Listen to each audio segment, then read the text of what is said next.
Jumpa lagi subscribers yang berbahagia di dalam hiruk pikuk masalah politik di negeri kita ini. Kita landaikan dulu pemikiran kita. Kita berbicara masalah hukum dulu ini ya. Jadi satu dari sekian banyak subscribers yang bertanya dulu, saya hampir lupa. Sekarang saya mau jawab ini. Pertanyaannya begini. Apa bedanya Pak membeli saham dengan membeli perusahaan?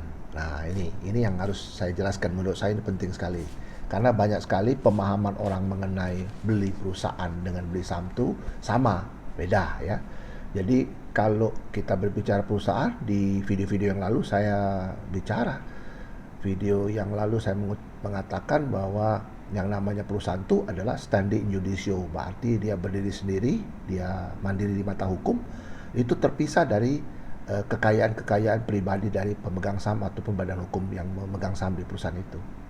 Jadi perusahaan itu bisa ditenggarai, yang memiliki itu perusahaan bisa jadi memiliki sahamnya, bisa juga personlek ataupun perorangan.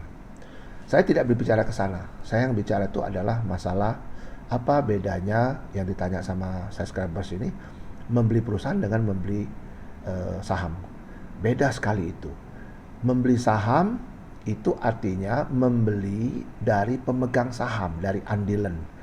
Saham itu adalah bentuk organ yang dimiliki oleh perusahaan menjadi penentu di dalam perusahaan tersebut. Jadi yang pemegang saham itu memiliki kekuasaan ya, membuat RUPS ya, memerintahkan atau mengangkat para pekerjanya, ataupun andilan itu mengangkat biheren ya, pengurus-pengurus, memberhentikan komisaris, mengangkat komisaris, memberhentikan direksi, mengangkat direksi, dan lain sebagainya tadi. Dan dia berhak atas dividen yang dihasilkan oleh perusahaan tersebut. Itu saham. Jadi kalau orang yang beli saham, itu otomatis bukan dia memiliki perusahaan gitu loh.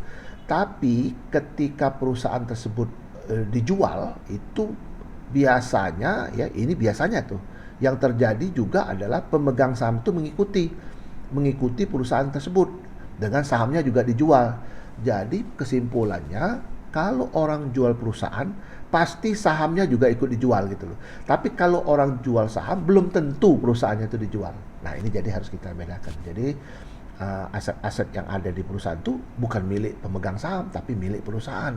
Nah aset itu khususnya dalam praktek ya, di dalam hukum perusahaan itu ya, dalam prakteknya, bahwa ketika perusahaan tersebut mau meminjam uang ataupun juga melakukan tindakan korporasi yang bakal berpotensi merugikan ataupun berpotensi ada risiko ruginya, itu biasanya itu diadakan RUP dulu dan harus izin dari pemegang saham melalui mekanisme, juga bisa melalui komisaris ya, komisaris yang menyetujui gitu loh. Karena nanti pertanggungjawaban terhadap apa yang menjadi resiko di perusahaan tersebut sudah diketahui ataupun di-approve oleh pemegang saham.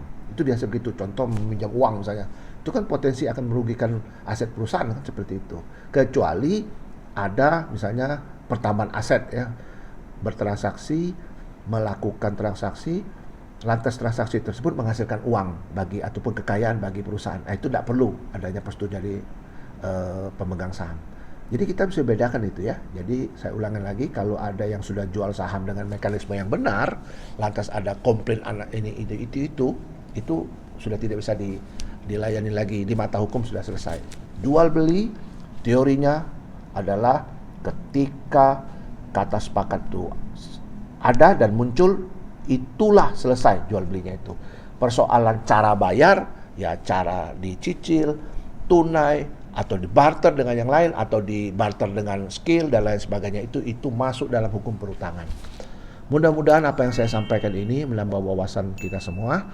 Semua jaga kesehatan, kita terus bekerja dan sukses.